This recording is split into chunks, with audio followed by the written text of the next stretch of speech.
lâu na có tên nên là hùng yên trường lắng lâu có cái đinh đang này kê hôm na có mùa la tê hùng yên trường nắng lâu có bên đinh đang mong kê lâu na có tên em là hùng yên trường nắng lâu có cô đinh kênh nghe kê hôm na có mùa la tê hùng yên trường nắng lâu có bên đinh đang mong kê ông phát về đi còn nhà lý lung tuan chip gió ông bia về đi cả đời na vong piang cây gió ông doan về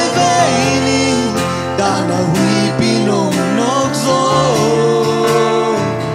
bằng bằng hong piang gió nắng hong bia về đi atel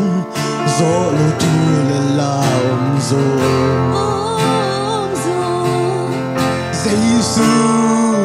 nắng cùng muang về đi a piang na kem te sung pan lung dang con cô đi về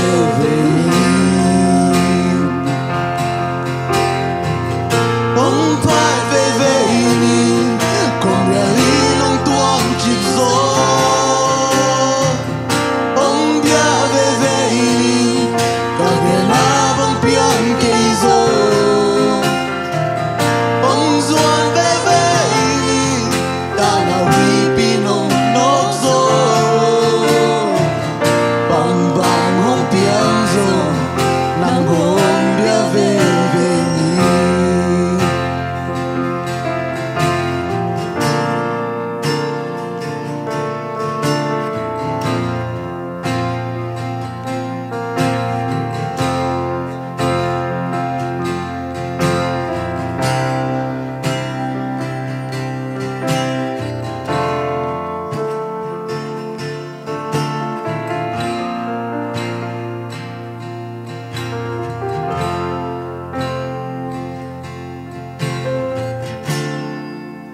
Lúc năm